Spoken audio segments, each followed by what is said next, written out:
Hey everyone, welcome back. I hope you had fun in there. I'm Carlin. I help to co-coordinate the series with Amy. Thank you for being flex and creative with us as we navigate these fun internet things and try to kind of create the best evening for us all together as possible. Oh yeah, so many good to meet yous in the group. Feel free to also message each other and stay connected if you want. And just as sort of now a larger group welcome, I invite folks to share in the chat where you're joining us from, and also to look outside or remember earlier today, or share a little bit about what it's like there now, which is often how we like to start these events. Wow, so far away, amazing. It's always so fun to see these, the range.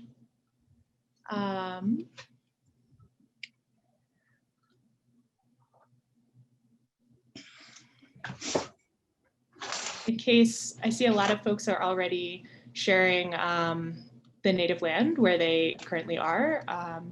And so especially if you're in North America and you don't know yet, feel free to use this resource, which I'm putting in the chat and hopefully won't get too buried. I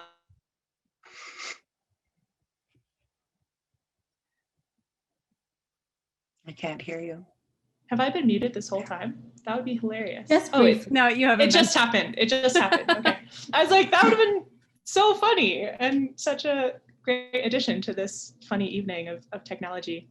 Anyway, I was introducing Native Land Digital, I think, is when I cut out maybe, which is the resource that I put in the chat and we'll add again so it doesn't get buried, for finding where you are.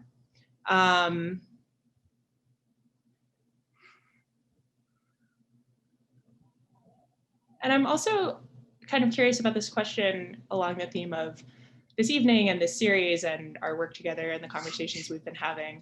For you to reflect on the question, like, how do you know where you are? Like, how do you recognize where you are is something that I've been thinking a lot about.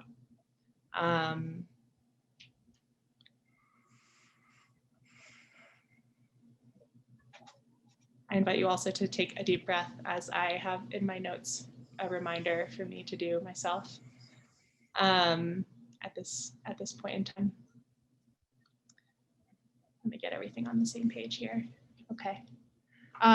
So welcome everyone, and welcome back to those who've joined us before for some of our events in the fall.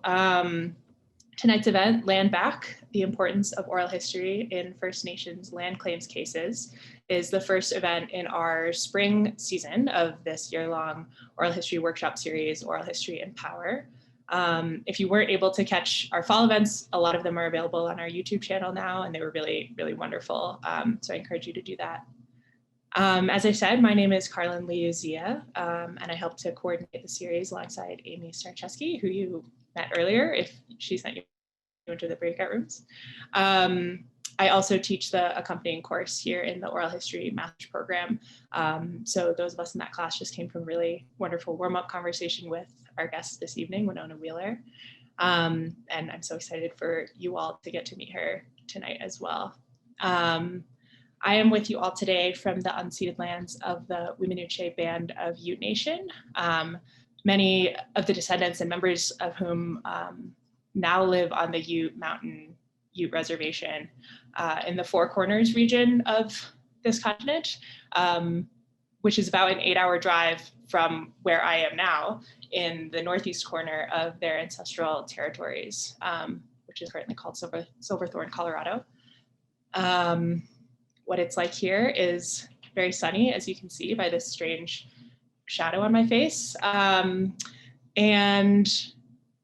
you know, thinking about that question of, you know, what is it like here? What do I notice? How do I know where I am?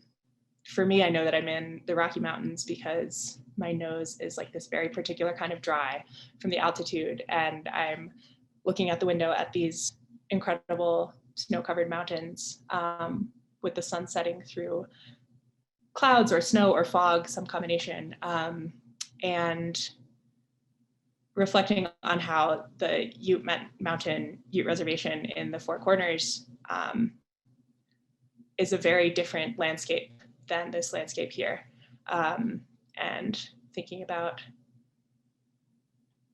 what a different experience it is to be in a landscape like this than to be in a desert with mesas, and the different things that I learned from different places like that, and thinking about those people who are not able to be here where their people have always been, and how different that is. So thank you all also for sharing a bit about where you are and where you're joining us from and what it's like there, for participating in acknowledging the land with me, with us together. I hope that for you also, the chance to sort of slow down and notice surfaced some memories and some connections. I've been thinking a lot about how Winona writes about, she says land is a mnemonic, and it has its own set of memories. And that's something that I am thinking a lot about. I'll wrap up soon because my brain pretty much exploded when I thought about how I wanted to create a space for us this evening, and sort of open and hold a space for us to gather. So rather than continue to spin my own wheels about all of the connections that I see between oral history and land and Winona's amazing work, I wanted to actually, again, try something different, which those of you joining us from the fall will remember I like to try. I keep coming back to the Haudana Sane Thanksgiving address, which I encountered first in this really lovely book called Braiding Sweetgrass by Robin Wall Kimmerer, who is also an Indigenous scholar and thinker and teacher and mother and writer. I think actually Sarah Sinclair is here tonight, who first recommended this book to me. And I wanted to try out the Thanksgiving address as a way to center us together in this space. And I'll be reading a version that is public, but one of the things that I found really beautiful about the context of this Thanksgiving address in Braiding Sweetgrass, the way that Robin Wall Kimmerer writes about it and describes how every speaker sort of makes it their own oftentimes, and it's sort of new every time.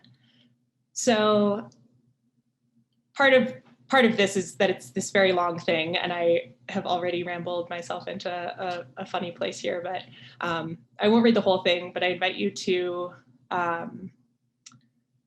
if you want to unmute yourselves and join in, there's a sort of group assent at the end of each section. I don't know how it will go with Zoom, which only likes to have one person talking at a time, but I do think it would be interesting if folks unmuted and sort of joined in for the last line, just so we could see what our voices sound like together. Okay, so I'm gonna read this and I'll share when you can join in. Today we have gathered, and when we look upon the faces around us, we see that the cycles of life continue. We have been given the duty to live in balance and harmony with each other and all living things. So now let us bring our minds together as one, as we give greetings and thanks to each other as people. Now our minds are one. And we can say it together if folks want to. And now our minds are one. Our minds are one. Now our minds are Our one. minds are one. Our minds are one. Now our minds are one. Thank you for that. And there are just two more that we'll do today. We are thankful to our mother, the earth, for she gives us everything that we need for life. She supports our feet as we walk about upon her. It gives us joy that she still continues to care for us, just as she has from the beginning of time. To our mother, we send thanksgiving, love, and respect. Now our minds are one. Now our minds are one. Our minds are one. Sige. We give thanks to all of the waters of the world for quenching our thirst, for providing strength and nurturing life for all beings. We know its power in many forms, waterfalls and rain, mists and streams, rivers and oceans, snow and ice. We are grateful that the waters are still here and meeting their responsibility to the rest of creation. Can we agree that water is important to our lives and bring our minds together as one to send greetings and thanks to the water? Now our minds are one. Now our minds Our are minds are one. Our minds are one. Thank you for joining me in that. And now, really without further ado, I'd like to invite Amy Starcheski to welcome Winona for us. Thank you, Carlin. And thank you, Winona, for being with us. And thank you all for joining us. For those of you who weren't here at the beginning, I'm Amy Starcheski and I direct the Oral History Master of Arts program. And Winona sent in a very spare bio, which says only that she's the Associate Professor of Indigenous Studies at the University of Saskatchewan and a member of the Fisher River Cree Nation, which to me captures things that are very important about Winona and also misses things like the fact that her work is one of the readings that we assign every year in the first weeks of OMA, that it's foundational to the way that we think about oral history, that she's a leading scholar who thinks in very important and exciting ways about how academic oral history and Indigenous oral history overlap and intersect and diverge and live in tension and sometimes in harmony with each other. She's a scholar activist whose work is exemplified by her work on land claims that we'll hear about tonight. And I think most importantly, sort of to me personally, is that her career and her life is really built and grounded in the deep and long and hard and loving work of relationship and of community. And we're so grateful to have her as a part of our OMA and our oral history community. This event of having her be able to speak publicly with us has been long delayed due to geography. And so it's something that I'm grateful for in the context of this pandemic, that we've been pushed to begin to gather online and be able to bring together people from all over the world to hear speakers like Winona. So with that, I'm going to turn it over to her. Please join me in welcoming Winona Wheeler tonight.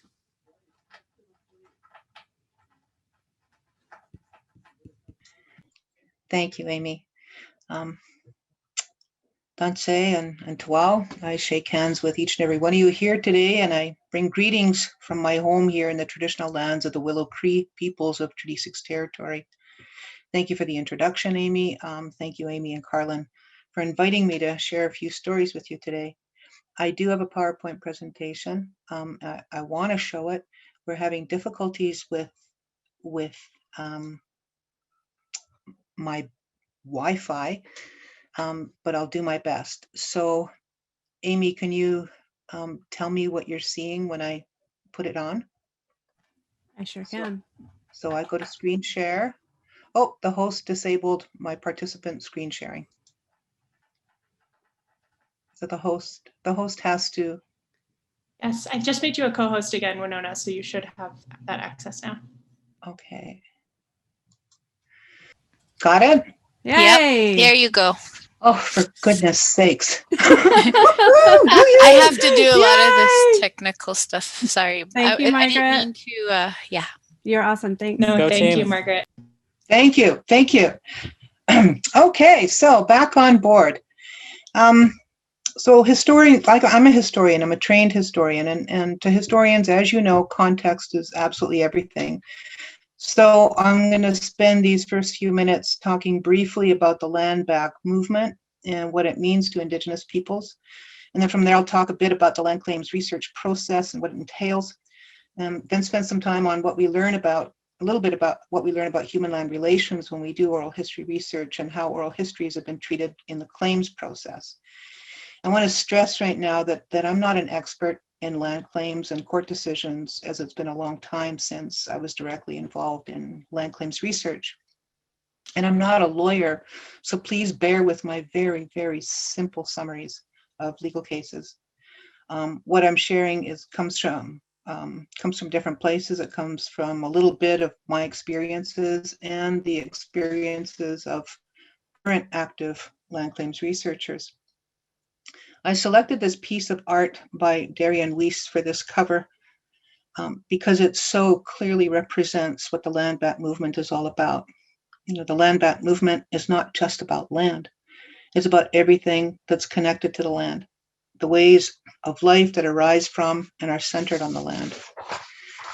And the land back movement is as old as the beginning of colonial intrusions into Indigenous lands in the Americas. There's been absolutely no time in our shared colonial history where we were not defending our lands, protecting our inherent rights to live on and access the resources of our lands, what the lands provide, or organizing, fighting, and sacrificing to regain lost lands. So just over the past year, we've seen hundreds of solidarity protests and lobbies in support of Indigenous issues across the Americas.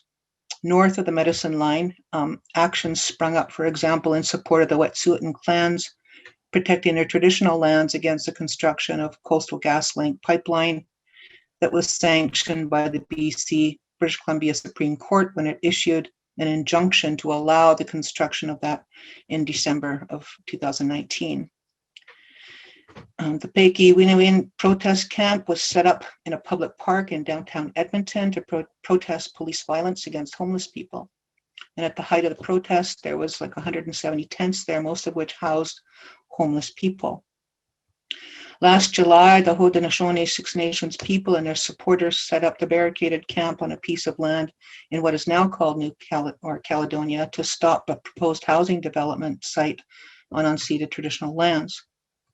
The claim goes back to the Haldimand Treaty of 1784 that set aside roughly about 950,000 acres of land on either side of the Grand River for the use and benefit of the Six Nations people. But they were unable to protect their lands against the swarm of colonial settlers.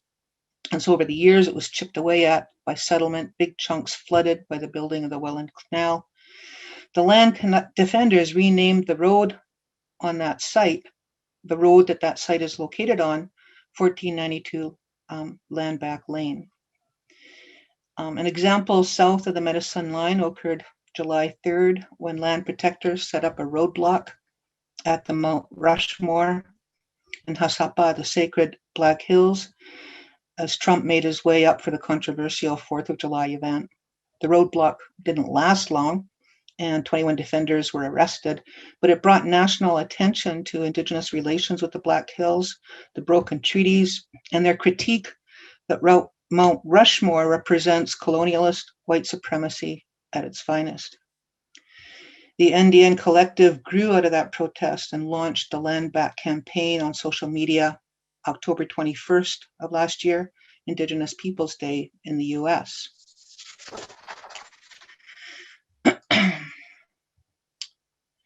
A little bit of background information about this one. Shortly after the signing of the Fort Laramie Treaty, gold prospectors flocked into the Black Hills. The US government quickly abandoned and violated their treaty obligations, deploying military forces to the area and attempting to legalize the seizure of land through federal legislation. This blatant land theft paved the way for the construction of Mount Rushmore by a known KKK sympathizer in the 1920s. Many years later, in 1980, the US Supreme Court ruled the United States government theft of the land unconstitutional. The Supreme Court Justice Harry Blackmun summarized the US's disregard for the Fort Laramie Treaty obligations in a court opinion. He said, and I quote, "A more ripe and rank case of dishonorable dealings will never, in all probability, be found in our history." What is unique about the Land Back movement is that it strives to reclaim more than just land. As the NDN campaign in the Dakotas explained, the movement is about the reclamation of everything stolen from original peoples.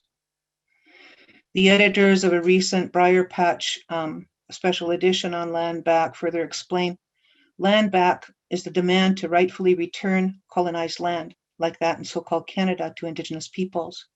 But when we say land back, we aren't asking for just the ground or for a piece of paper that allows us to tear up and pollute the earth. We want the system that is land to be alive so that it can perpetuate itself and perpetuate us as an extension of itself. That's what we want back. Our place in keeping land alive and spiritually connected. So the true value of the land is not in and of itself. A colleague of mine, Dr. Alex Wilson, learned from her father that in and of itself, in Cree, the land, a ski, is inanimate. Okay? On its own, it has no spirit, because all alone, it cannot perpetuate itself. Rather, it requires rain, it requires the sun, it requires air. I would add it requires seasonal rejuvenation and other living things upon it. And through those symbiotic and spiritual relations, the land comes to life. So it's the whole system that's alive and keeps life going. So when we speak of land, we're referring to the entire interconnected ecosystem, including its people and their ways of life. My late husband used to say, the land is my chief. And that teaching tells us that we're not the boss of the land, that our lives depend on her, and we need to treat her with respect and deference in order for us to keep surviving.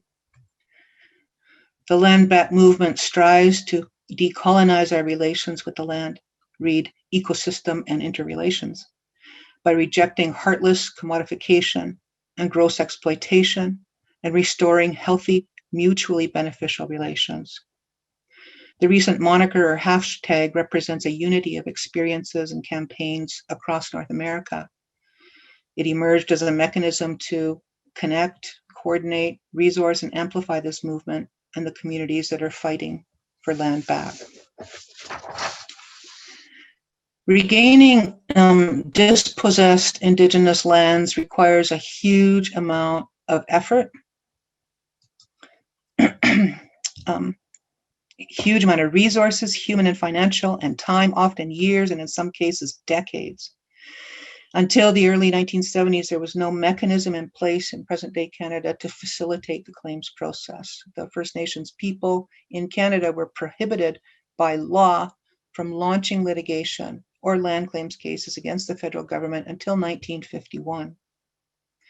Not long, about after some really significant court cases, the Office of Native Claims was developed to assess and adjudicate claims. The process took many, many years, and many claims were rejected, which left little recourse except to go through the courts. So this slide shows you that in Canada, there's two kinds of claims we have. We have comprehensive claims, where Aboriginal title has never been, quote unquote, extinguished. In other words, there's no treaties that the government believes actually facilitated the surrender of land, which actually didn't happen. Specific claims are another batch of different kinds of claims. They can happen in treaty and non-treaty areas, non-fulfillment of treaty obligations, breach of fiduciary responsibilities and Indian Act, illegal sales and dispossessions. So there's two kinds of claims and there's two kinds of claims process. But I think the important thing to keep in mind is that it's the federal government that set up what those criteria are. And so it's the federal government that determines whether or not a claim that we launch is actually a legitimate claim. So it took, what we had in place was the Office of Native Claims set up as a specific claims process. And that process, I mean, this is kind of what it looks like, right? I mean, you launch your claim. Does the claim meet the standard? No, it's out. Does the claim meet the standard? Yes, then you go through an assessment. That should take up to 3 years. Was the claim accepted for negotiation? No, it's out. Yes, then the negotiation period continues. Was a settlement reached? So it's a huge, huge process. The reality is this chart shows that it might take 6 or 7 years. The reality is that a lot of cases that went through this claims process, through the specific claims branch, took decades. Absolutely decades to complete. It was a really slow process that wasn't very helpful at all. We now have a specific claims tribunal process that facilitates specific claims. And we have a treaty process that's addressing the comprehensive claims. So I was hired as a research trainee by the Union of BC Indian Chiefs way back in the day, in the late 70s in Vancouver. And my job was to work on land claims cases. And I had no idea how to do historical research when I started. I was a high school dropout. I was given a band council resolution from the First Nation signed by them, which gave me permission to access their land files and records held by the federal government. And then with a map to figure out where that land was, one of the first things I was trained to do was to go out to the community to see that piece of land and to talk to the people who knew that land, who know that land, and have some idea of how it was lost. It was pretty basic. So with map in hand, I'd go out to the community, go to the band office where I'd meet one of the counselors who'd brief me about the claim and identified old people in the community who knew more about this piece of land. And then I went visiting those old people in their homes. And this is where I learned that the teachings that my grandparents and my mother passed on to us when I was a kid, is actually the foundation for what we call Indigenous research methodologies. Okay. Basically, they taught us that when you're in another people's territory, another people's land, you learn their protocols. You watch, you study, you ask questions, you learn how they do things. And so that was the first step, right? Is you be a good guest. You learn how to learn in a local context, and you make yourself useful. You know, you don't just sit around and expect people to serve you tea. You get up and make the tea and the coffee for the old people. You go out there and drive them around. You go out there and help them hoe potatoes. I have hoed many potatoes in my time. You go out there and haul wood, and I was no good at chopping, but I could make pretty decent kindling. You offer yourself in exchange for what they're about to share you. But again, it's all based on local protocols, and the onus is on you as the learner, the oral historian, I guess, to go out there and learn how to learn in that local context. One of the most important things I learned doing land claims research was the importance of place, of the land. So when I would go out there and do the first interview, because we always had more than one interview, I would go and visit people at their kitchen table, and people are really comfortable at their kitchen table. You know, you have a cup of tea, you bring some scones, you bring some goodies for them, and you have a nice visit, and you chit chat, and they start to share things with you. And after a couple of visits, they get more comfortable and they'll share a little bit more. And it's really a beautiful environment to do interviews in. But what we found was that when we took them actually out on the land, that's when their memories exploded.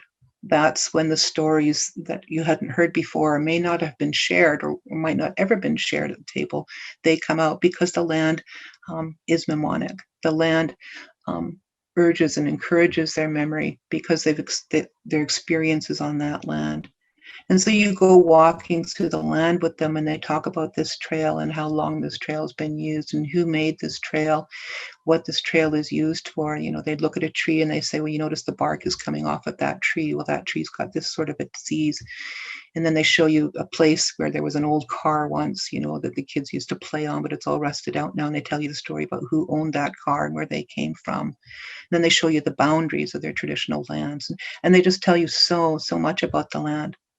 And the same is true when you're working with people who are coastal people or inland fishing people, when you go out on the lake with them, when you go out in the boats with them, and they talk about not just the water, but they talk about the beaches and the landforms and where they set their weirs or where they set their nets and where they camped. And so much about the land just comes alive when you're actually out there with them. And for oral historians who are accustomed to having a nice studio or a desk or somewhere where it's really nice and peaceful and quiet, it can be a little discombobulating being out there on a boat that's slamming against the waves, right? And you're recording stories because that's when the guy decides to tell them. It was when he's steering the boat, but it's a lot of fun and you learn so much. The other important lesson I learned doing land claims research is why it's so important when we're doing Indigenous research to start with the community. So when you begin your research with the oral history, you end up with way more information than if you had started in an archives or a library, because the old people know the stories of the land. Right? Those are the stories that are alive. They've lived on the land, they interacted with the environment, they know the local settler communities and the individuals. So the stories of the land are rich and they're full, and you get far more doing those interviews with them than you do than you get out of the archives. And so you go out there and you do those interviews first, and then those interviews, the magic about them all is that they inform how you do your archival research. And so if you're just doing basic archival research, you just stick to the basic kind of approaches. But when you've been informed by the oral history and you take that into the archives with you, you ask a whole lot of different kinds of questions of the archival holdings and the archival documents. And you end up, and what we found was we ended up with, like in litigation, at the examination for discoveries, that we generally had more documents than the Crown did, than the Department of Justice and their team of PhD historians and lawyers did, because we started in the community. That's where we started our research. In those early years, oral history was handed down the generations. It was handed down beyond the memory of the knowledge keeper, as well as the experiential eyewitness accounts. But the memories that were handed down the generation beyond the memory of the knowledge keeper were disallowed as evidence under Canadian law because it was considered hearsay. And so we were confined to relying on eyewitness accounts when doing land claims research. But that was challenged in the Delgamuukw case. And there's been a lot of work done and studies done on the Delgamuukw case. And so I'm just going to briefly refer to it here. Lots of work has been done on it. Absolutely awesome work. Delgamuukw was an Aboriginal title case that fell into the comprehensive claims category, but ended up at the British Columbia Supreme Court and then eventually to the Supreme Court of Canada.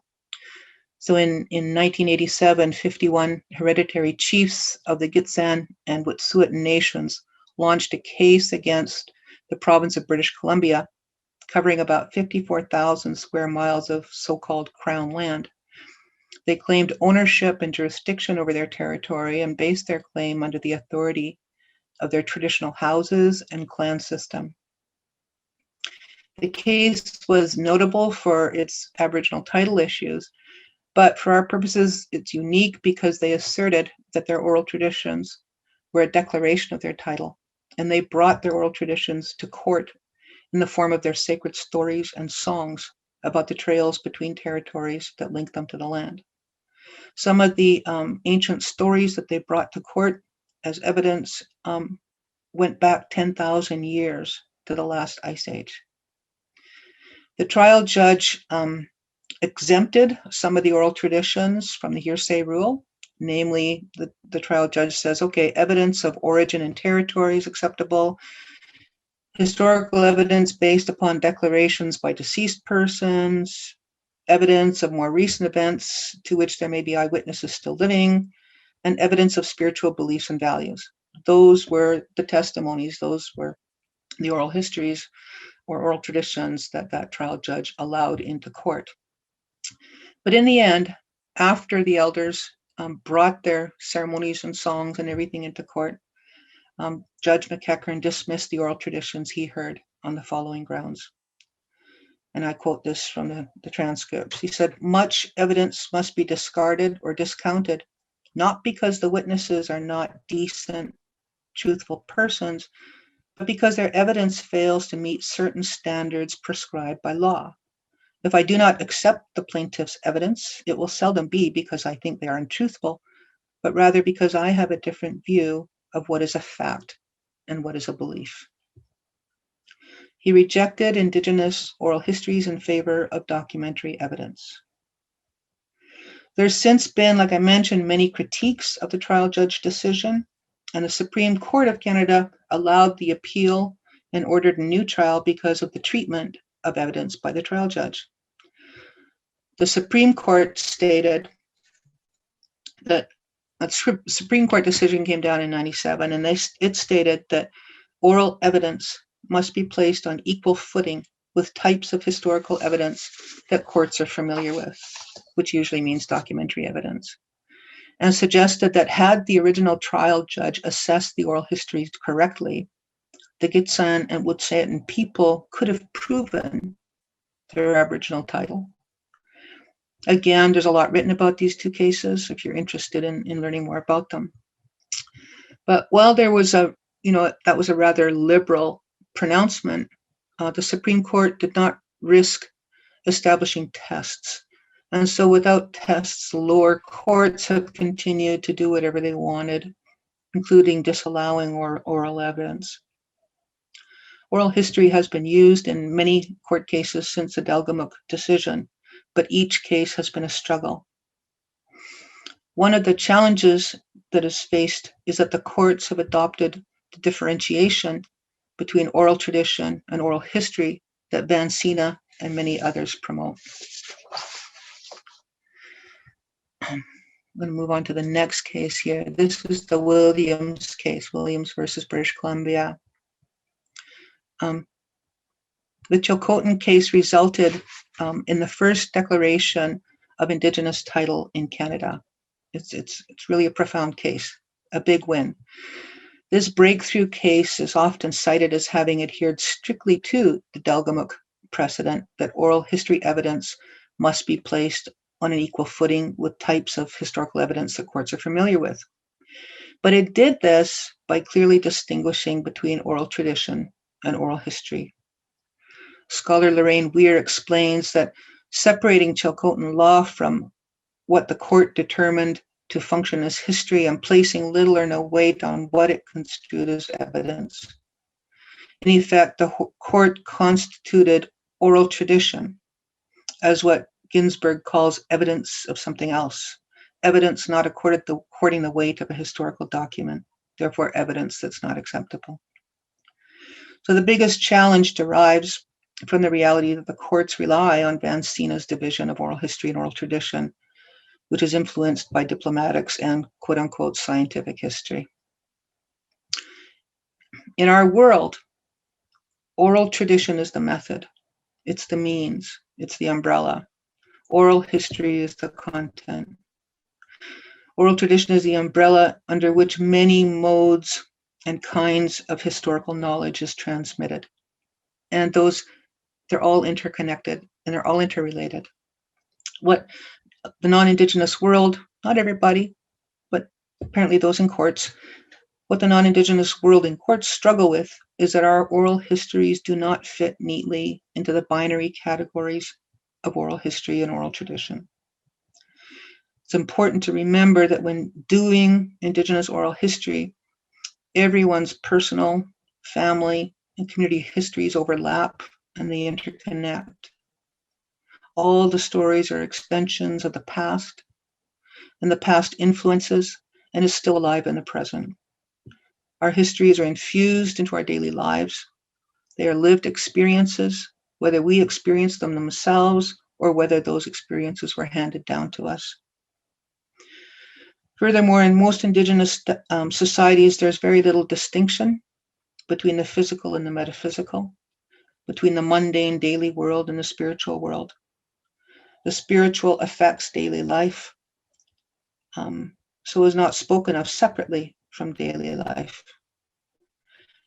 Nor did Indigenous peoples fragment knowledge into discipline-like categories like politics, art, history, mythology, natural sciences. They were all interconnected. And so our knowledge is holistic, interrelated, much like the environment is, all interrelated. It's not fragmented. And so when we interview old people in their natural contexts, in the safe places where they tell stories, we don't get clear, precise answers to our questions unless they're very uncomfortable with us, and then they give us little little one-liners. They share spiritual stories where those affected or explain something that happened in their lives. They talk about the importance of knowing the land and how to live on the land when you ask them about how they made a living. All things are interconnected. And what's also important is that some of the oral histories come to us not just in basic narratives. They're ingrained in the songs and they're ingrained in ceremonial dances. And so taking them apart, taking them out of context, putting elders on the stand to be questioned is nothing less than intellectual colonialism. The next case I want to talk about is the Secwepemc case here. It's been a long haul. We have been making gains. I'm not saying we haven't been making gains. We have been, and this one is the most recent gain. This case is about how courts treat Indigenous oral histories and the knowledge keepers, and the way they tell their stories. Okay, so according to usual proceedings in the Canadian court system, a witness gives evidence in court or by deposition individually, one at a time, as individuals. Elders are escorted to the witness stand, and there they're pummeled with questions from the plaintiffs, and then they face cross-examination by defendant lawyers, whose job it is to tear apart their testimony. It's painfully hard watching elders take the stand, some of whom do not speak English fluently, and how they struggle to dissect and dismantle their stories in order to answer specific kinds of questions. When interpreters are required, it's just as hard, because the interpreters are required to do their job with no social interaction with the elder, to be incompassionate and distant. Under cross-examination, witnesses are advised to not even look at anybody on their plaintiff team, because the courts are divided between, the defense side and the plaintiff side. So you're not even allowed to look at the lawyers representing the plaintiff or anybody else on that side. And I recall when I was being cross-examined on the stand many years ago, how absolutely alone and vulnerable I felt. And my late husband noticed that I was really uncomfortable, and he was pretty cheeky, and he jumped up and he ran across the courtroom and he sat behind the federal government lawyers, so that when I was looking at the federal government lawyers, I would see him there as well. And then he would give me the thumbs up and give me that, that connection, that comfort that I needed to help get me through that. It made a huge difference. So you can imagine how the old people feel when they're up there in court. In the Secwepemc motion in the BC Supreme Court, the judge allowed, this is what's so cool about it, a panel deposition of the testimony of 4 elders, which meant that they were permitted to tell their oral stories in their own cultural contexts, according to their traditions for truth-telling and the intergenerational transmission of oral history and knowledge. The oral histories need to be told in groups rather than by individuals. And so by being permitted to give testimony by way of deposition, allows them to remain in their community for the telling of the oral stories and to do it within their own cultural context. The testimonies are recorded in the presence of both plaintiffs and defendants, defendants being federal government, provincial government, and in this case, a mining company. And this makes a huge difference for elders who have poor health or are too frail to travel.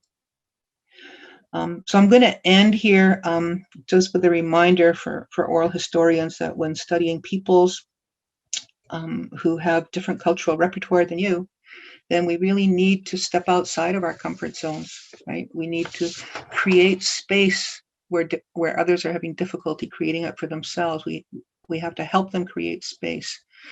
We need to learn how to learn in a different way. And I'm going to end there and open it up for discussion or question. Thank you, Winona. That was wonderful. Yeah, we have 20 minutes for questions, so a nice robust amount of time. Feel free to, Winona, I'm just going to stop sharing your screen just so we can kind of see more folks. Okay. Winona, there's also a question that's come in the chat. Malvika is asking if you could speak to how land claims and the case history or strategies are different in, it says America versus the US, I think Canada versus US. Thank you. There's a thought that maybe the colonial history, the different colonial histories and precedents have sort of shaped the strategies differently, or? I can't speak to what's going on in the US because I haven't done it. I haven't done the work down there. I know that it's different. I know that the treaty process was very different. I know that you've got state authority, where in Canada we don't have provincial authority on First Nations land. So it's a different legal system, different legislation governing different things. And I can't do that comparison. I'm waiting for somebody to come along and do that work or somebody to partner up with to do that work comparatively. Yeah. Sorry. Thank you.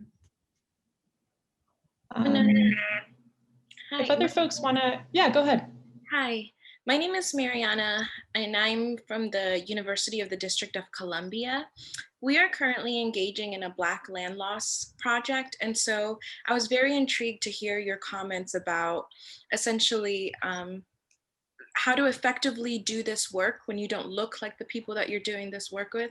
And of course, appreciating sort of the guidelines that you were talking about non-duality, ensuring that you're walking into these spaces in a respectful manner.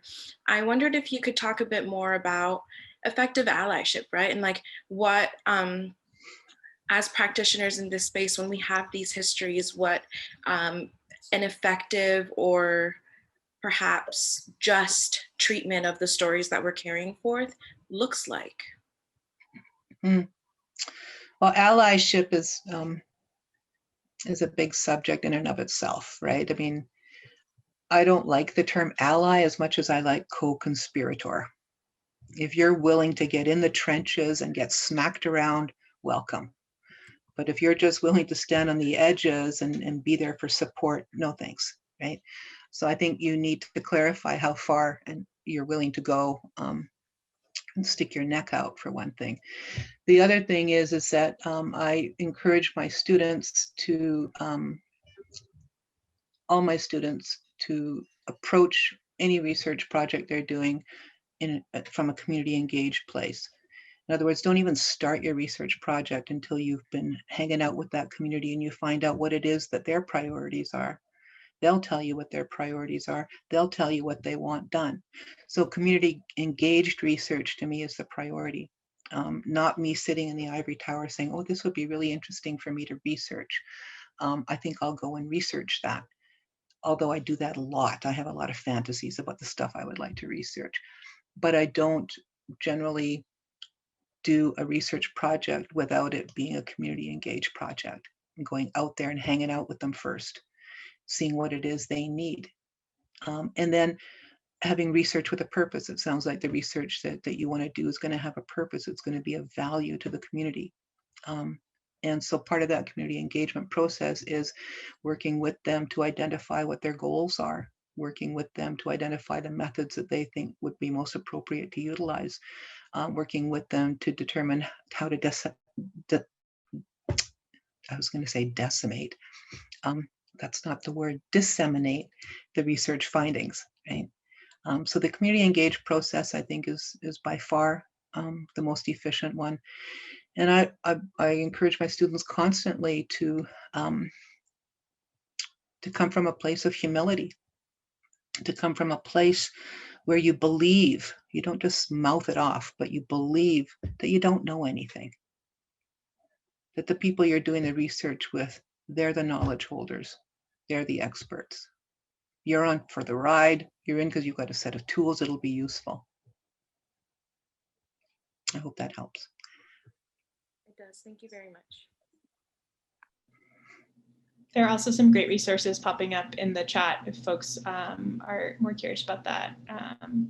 Accomplices, Not Allies is a good link that someone's put in there. Yeah. Does this chat get saved with the recording? It will, yep. Oh, okay. And we have a way to, yep, and I can send that to you. Thank you. There's another question here from Linda Linda says, thank you for a very informative talk. I think you said currently First Nations have won more claims than lost. Linda asks, what distinguishes successful from unsuccessful land claims? Oftentimes it's the judge sitting on the bench in litigation. But when you're going through the claims process, it's about making sure that you have covered every single angle absolutely possible. And there is no loose string in your evidence or your argument that they can pull on and unravel. I'll give you an example. I did, as an undergraduate student, I identified that my reserve, my community had a potential specific claim. And so I did some research on it and I sent my report, which was an undergraduate paper, research paper, to my chief and said, I think we have a specific claim here. The next chief comes along, finds my report, calls me out and says, okay, well, this is interesting. We want you to do some research on this and see where it gets us. And so I did specific claims research on that. And so when I originally sent out the paper, it was 1984 to my chief. When the next chief came along and asked me to do the research on it, it was 1989. We had to go through the specific claims process. So it wasn't until 1994 that the process began. Okay. We went through, let's see, I actually have the date here. 1994 is when we launched it, and it was rejected. Oh, what year was that? It was rejected. I got it here. 1991. It was rejected 6 years later, right? And then we looked at all sorts of different options, and then we went and took it to the specific claims tribunal. And last week, we finally got a comprehensive settlement. So that went from, we first launched it in 1994, right? No, 91. So that's over 30 years to get a specific claims validated and to go through the whole process and to reach a point where compensation package was being negotiated. 3 decades, man. That's insane, right? Yeah, luckily we were awarded costs, so that'll pay for the hundreds of thousands of dollars that the communities had to put out to keep this claim alive. Thank you. We have a couple of questions in the chat, but Michelle, I saw that your hand was raised earlier. Did you want to ask your question out loud? Yes, I do. First of all, thank you to Miss Winona Wheeler, and I'm a fellow USAS graduate. I'm working on my thesis for the PhD program in educational administration right now. And I think you kind of hit the nail on the head when you were talking about the timeline that's sort of extended all on its own. But what we kind of dismiss easily is this leadership and the 4-year terms, if you will. We're looking at, how do we help our leaders transfer information of these objectives that need to, be pushed through with more efficiency. So pushing the envelope, whose role is that? Is that the role of attorneys? Is that the role of, whose job is it to make sure that the knowledge transfer between government leaders after they're, if they're not reelected, for instance? Oh, Michelle, we might have lost Michelle. Yeah, we lost her. She's To frozen. a freeze. Winona, do you want to respond to the first part of that comment? Oh, she's back. Michelle, are you back? Or are you still frozen? Sorry, did I freeze? We lost you briefly, yeah. Okay, shoot. What did I say? Um, Basically, can you hear me fine? Yeah. Basically what I'm asking is there a transitional strategy that leaders in government use to make sure that essential programs and projects carry the kind of the same momentum as they would have if the leader were to stay in office? In other words, that knowledge transfer, or whose job is that? Is that coming from attorneys? Whose job is it to push the envelope there? Is it the people? Is it through solidarity? Is it through activism? Or how can we account our leaders to be those people to push the envelopes for us? So I'm just wondering who does that and what's the efficiency there? are you referring to land claims cases? Because I can speak to that. Yes. Well, most times they don't know they have a land claims case unless one of the elders tells them, this piece of land used to be ours, or, we were promised that fishing reserve, right? So having that close connection with the community elders who have the collective history of the community lands and the traditional territories is absolutely fundamental. And it's those elders that'll get on their case. It's the elders that will say, you need to fix this. And once it's kick-started from the community level, then there's usually a lot of oomph to go because the elders will be on it, and on them to carry it forward. And you got to change. I mean, we always have changes of leadership at the community level, but there's always subcommittees too. There's a lot of subcommittees that help keep these long-term projects going, especially land claims cases that can take 30 years or more. I think we lost Michelle again. Thanks, Winona. And thank you, Okay. Michelle, for that question. There's a related question, I think, in here in the chat from Amanda. Amanda writes, I really love what Winona said about starting with the oral history and not the archives. How much pre-research or questions would you suggest having before entering into a community, with the goal to be humble and flexible with what you learn along the way? Related, Yeah. I think, to what you were saying about the elders sometimes coming forward with the story, with the information versus the other way around. Yeah, you can't go in there looking like an idiot. I mean, you got to know, a little bit about their reserve. You got to know a little bit about who they are as a people. You got to do some preliminary research like we do as oral historians generally to prepare yourself, because you don't want to be in an interview with an elder and they're telling you something and you have no idea what they're talking about. You can't interrupt. You just don't.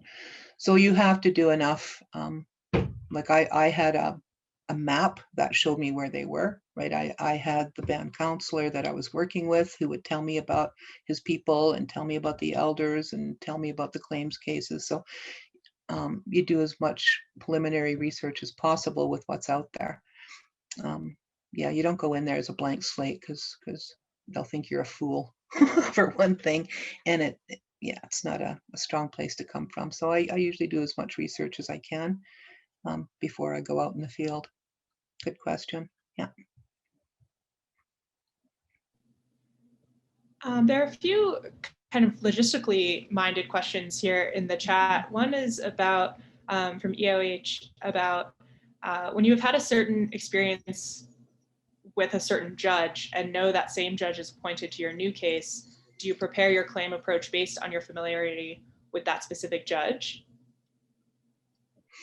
I'm not a lawyer, so I don't do the strategizing, but I have heard lawyers say, hell yeah, I know how this guy works. I know things.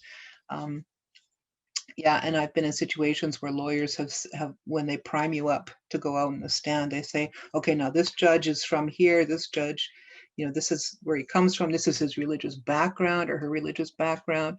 They fill you in as much as they can on the positionality of the judge, right? And so you know what you're going in there for. Yeah, so you try to know the judges as much as you can as well.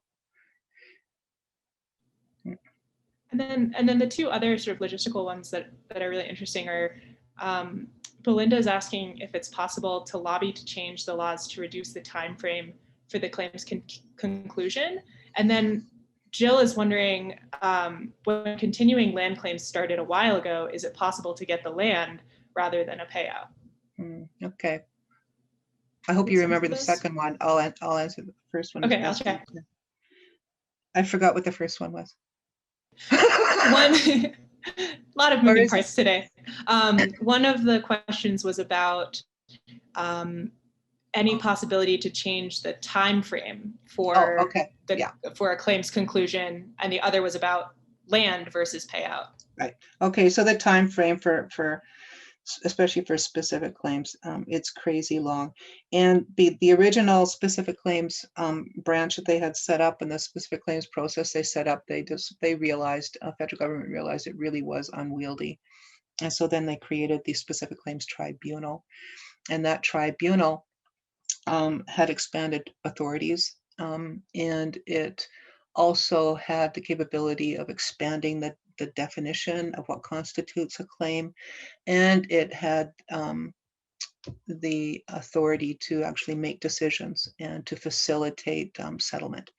So the specific claims tribunal we have in place now was supposed to speed up the process, and it has considerably.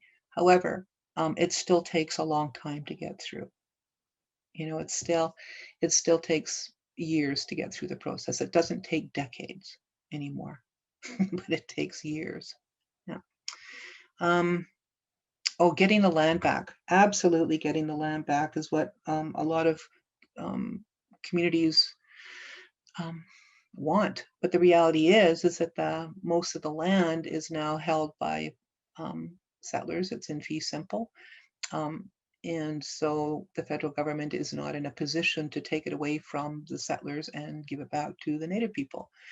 And that's what a lot of Canadians and US Americans are concerned about. You know, when Indigenous people say land back, we want our land back. They're scared of losing their homes, their cabins, and their pastures. They're frightened about that, but that's not what happens. Is in the US, like in Canada, you have big whacks of land that are not privately held. And those are under the jurisdiction of the provinces or state or the federal government, depending on the jurisdiction. And so it's from that mass of land that you're able to acquire lands to replace the lands that you've lost. So in the case of that 30 plus year specific claims case I did for my community, we get a settlement. You know, we're getting a financial settlement.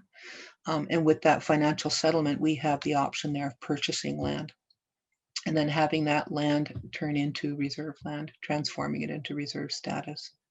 Or we can use that those funds differently. There's different kinds of cases. So we had a treaty land entitlement process up here in Saskatchewan.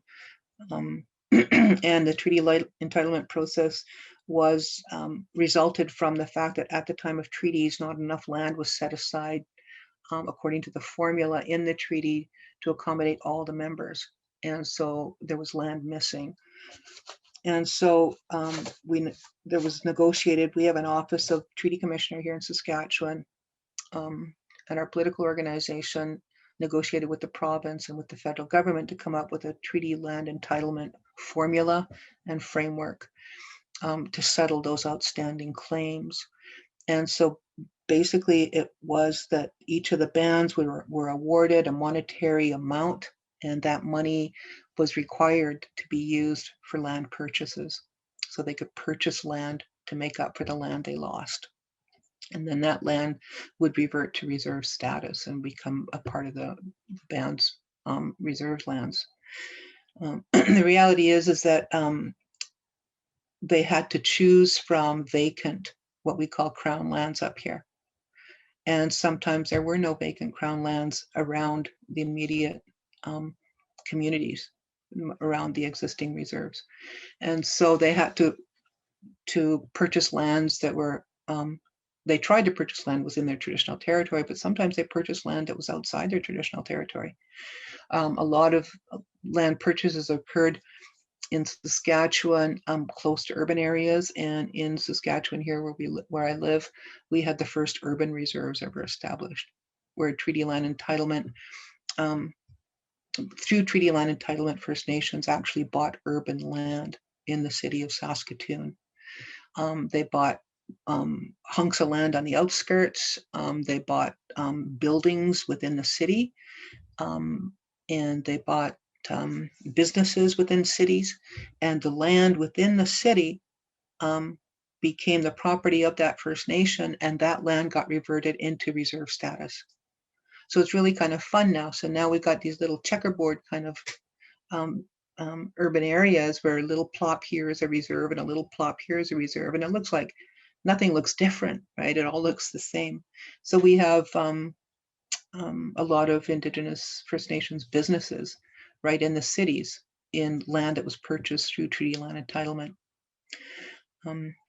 Yeah, so we do the best we can to get lands back that were lost, but in reality, in most cases, the lands that were lost are now held by private property. And so we have to make do with getting other lands to make up for it.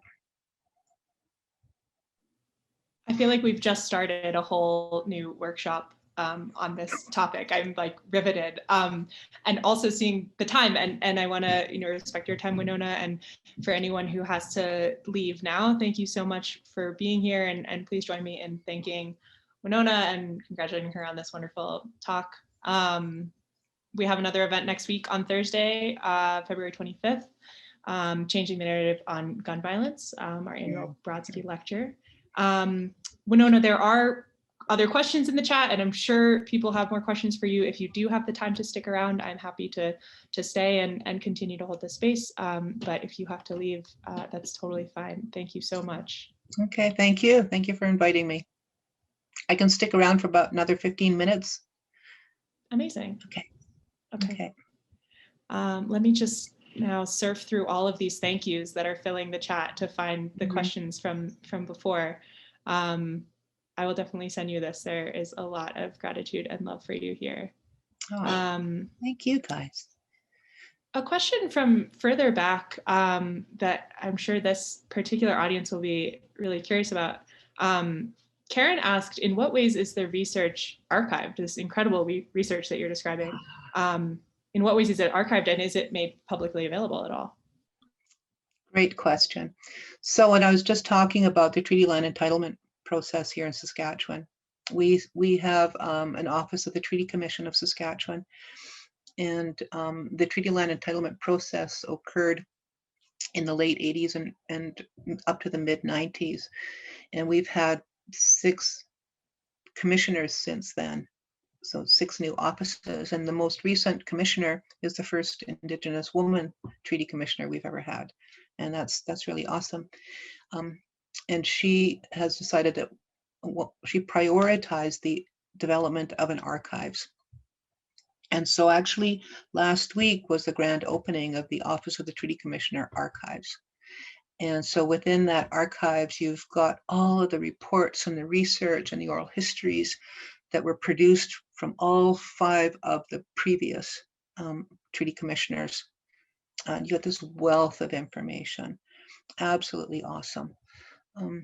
Not all of it's there, when you have different administrative changes, sometimes things go missing, but they've identified what should have been there, and they're trying to fill those gaps. But one of my former students, he is the one that's organized, he's the curator, the archivist who's organizing their entire collection, and it's really, really exciting. So the oral history stuff is all available to us, and he's in the process of digitizing it now, and eventually it'll all be available online. Well, not all, it's going to take years, I would think, to digitize everything online. But the Treaty Commission, Treaty Relations Commission in Manitoba has a research center as well. They've got a pretty fine collection. They haven't been directly involved in land claims cases. The reality is that the evidence generated by the plaintiffs, by the community that's launching the land claims, they own that evidence. But that evidence then goes into court, right? And so it becomes publicly accessible. And so and I try to get students to think about this, especially for thesis topics, that the oral history in the court recordings are absolutely amazing. But you'd have to go through 1,000 pages of court proceedings, right? And a lot of legalese. It's really hard sometimes to slug through that stuff. But the court proceedings themselves, the transcripts, are absolutely fascinating, and they're full of just amazing information, most of which never comes out in the judge's final decision. So I encourage people, if they're interested in that, to check out the court proceedings.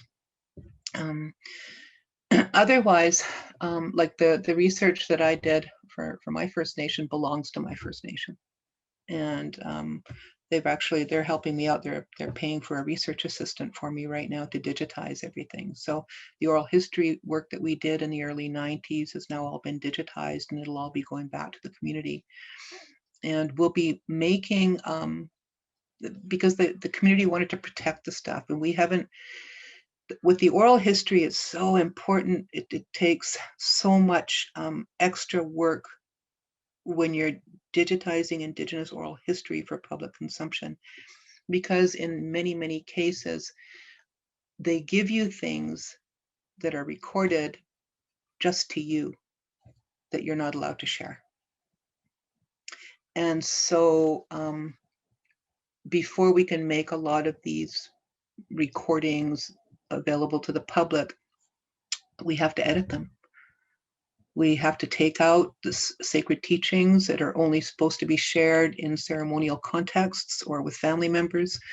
We have to take out a lot of information that the person that you're working with is only sharing with you, but hasn't given you permission to share. So we have to edit a lot of that stuff out before we can make the full recording public. And so what that means, because that's a huge amount of work, that there's a lot of material that's just not publicly accessible or publicly available at this time. So exciting though. Thank you for sharing a bit more about that. There's a related question in here from Andrea. You mentioned the difficulty of utilizing Indigenous oral history as evidence, especially the testimonies of elders. Have considerations been given in finding possible methods to translate or convert these evidences into a format that the courts would be more receptive in accepting? Would that even be a possibility? I mean, I wonder, with that question of digitizing and things being archived and becoming, in Western eyes, maybe more like static documents. Yeah. Does that change, right, the way that they're perceived in that setting? Do you have a sense of that? It does. It does, because they're comfortable, they're safe, they're knowable, they're familiar. But that's just totally ripping it out of its context. And the old people don't like that. That's not the context in which they should be shared. And so our position is, let's reverse that. Instead of trying to make the world easier for the judge, why don't we bring the judge out of his world and into ours to understand us in our terms, on our terms, in our context.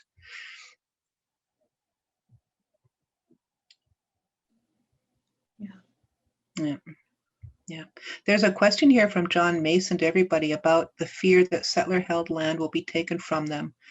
Has there been any hostile backlash in the form of counter-protests and even vigilante action? Oh, hell yeah.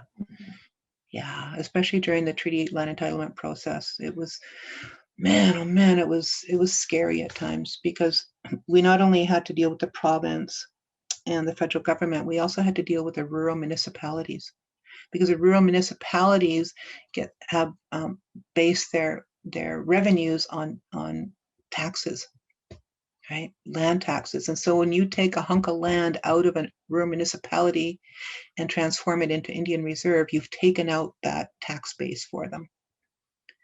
And so they lose money. And that's pretty scary for them. And so part of the deal was that the rural municipalities got money too, right? For letting go of potential tax income or losing tax income. But man, oh man, it was, we've got the Saskatchewan Association of Rural Municipalities, and they were pretty vocal, and they were a force to contend with. There was a lot of backlash.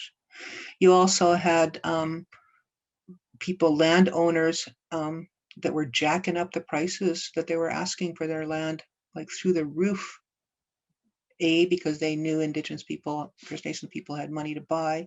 Second, because maybe they didn't really want them there anyway, right? And so the racism, as you know, in rural North America, and in many regions in rural North America where there's close proximity to Indian reserves and reservations and settlers, tensions are high. There was a lot of backlash, and a lot of settlers, screaming the Indians get everything for free mantra, right? And not willing to understand what was going on here. So yeah, there's always a lot of backlash. Yeah. Thank you for finding that question. I was remembering it and trying to search through to find where that was listed. So thank you for finding that. Were there others that you had seen in the chat that you wanted to respond to, Winona? I have another one that I found, but if you have one on cue. There's just one here. Can you build a community center and school with that money? It depends on the kind of claim and the kind of settlement package. Like I say, the treaty land entitlement settlement package, you could only buy land. That's it. But with the specific claims compensation packages, you can use that money for community development. And I'm trying to convince my chief right now to develop a heritage center on the reserve where we can house all these boxes and boxes of documents and digital materials and stuff that we've collected over the years. Yeah. Okay. Go ahead. No, I'm done. The question you had. Yeah, relatedly, John asked another question that Malvika also bumped in the chat. John said, I'd love to know when communities acquire other lands, how they resolve the fact that cultural identity / worldview can be bound up in the land that was lost. A lot of times when they purchase lands that are outside their traditional territories, they purchase it for economic development purposes. So for example, on the outskirts of Saskatoon here, on the outskirts of the city, we have Grasswoods, an area called Grasswoods. And I mean, this is Cree territory, right, in around Saskatoon, but it was English River Dene First Nation from up north that bought that land with their TLE package. And so now the Dene have this amazing business center and gas station with restaurants and the office of the Tree Commissioner office. They got big office space there, and that's owned by the Dene English River First Nation in the middle of Cree territory, right? Economic development. But a lot of the Cree people utilize that space, so it's outside their territory, but it's really valuable to them as economic development, and the funds are used then at the community level. And the reality is that we're not all on our reserves anymore. More than 50% of us are urban, and so there's more. How would you say that? There's more collegiality. There's more interaction.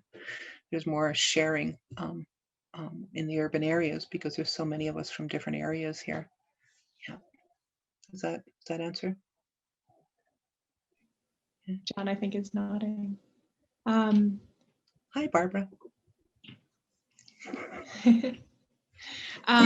There are two questions about sort of the longevity of these materials and the archive. Mary had asked, is the material edited out, which you mentioned, the sacred knowledge, and before it's put in the archive, is the material edited out, retained for non-public access for First Nations peoples themselves? And then relatedly, Katie asks how you manage your files to ensure that they're treated appropriately once you've passed or once they go to an institution. Yeah, they don't go to an institution. Yeah, they're protected by family. Pretty well. Yeah.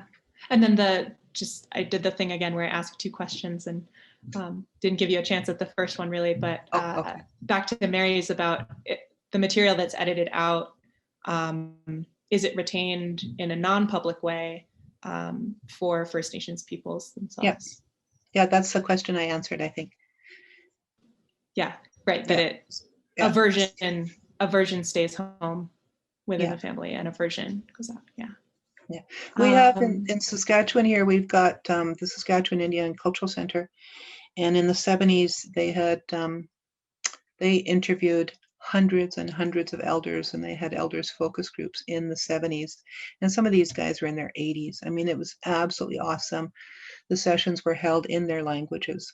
And there's hundreds and hundreds of hours of audio recordings of these elder sessions. And they're held in SICC. However, you can't get access to any of that unless you get permission from your political leadership to get access to a specific recording. Right? And so they're doing their best to protect that. So there's a lot of sacred teachings in there. Some of the recordings have songs on them, ceremonial songs. And so you have to go through, and it's not publicly accessible. That's all there is to it. It's just not. Yeah. There's one last question in the chat, and then if anyone else has questions they want to add or ask out loud, please feel free in these last minutes. But Irene asks how law students can support this work. Law students. I don't know. I never thought about that. I think we have in our law school here, we have a Native Law Center. And the Native Law Center has one Native lawyer and an elder, Maria Campbell, who's working at the Native Law Center at U of S. And there's a couple of Indigenous profs. And so they have all sorts of volunteer activities for the law students to go through. I don't know if land claims work is any, if they're offering volunteer opportunities for students to do land claims research or not, because I'm not a lawyer working over there, so I don't know precisely what they do. But I know that the students do a lot of volunteer work. And I know, of course, that they really assess and they study the land claims cases carefully too in the Indigenous law classes. Yeah. Wonderful. Does anyone else out there? Yeah, Mary, go ahead. Oh, you're muted though, Mary. Hi, Mary. Zooming, I remember how to do that, wouldn't you? I'm curious to know, Winona, the extent to which younger people in the First Nations have become sort of swept into or involved with some of these land claims efforts. Well, when a community decides to start researching its land claims case, I found that in most instances, they try to rely on their own community members. And there's always summer student grant money available. When I was working on the Fisher River case, we got grant money for 5 summers in a row to hire 5 undergraduate students. And I trained them in oral history, and they interviewed all the elders in the community at that particular time. And in the process, they learned about the claims process. So I think that most communities try to use their own community resources, and that allies and those of us who work with them are strongly believe in capacity building. And so we train local people to do it themselves. And that's one of the things I wish I could do more up here, and I'm hoping to do in the future is to develop training institutes specifically for local communities here dealing with local issues and local needs, to better prepare communities to do most of their own research. Yeah. Thank you. Thank you, Winona. We have already kept you so long. I know it's been a long evening. Thank you so much for sticking on these extra 15 minutes and for all of the work that you're doing and all of these teachings that you've shared. And thank you all for sticking around and being here. Jill, your question about, is that a question about audio recording? Feel free to send me an email. We have lots of ideas and things about audio recording quality. Great that you're doing that project. But thank you all so much. Hope to see some of you in the coming weeks at more of these workshop events. Yeah. Thank you all. Thank you. Okay.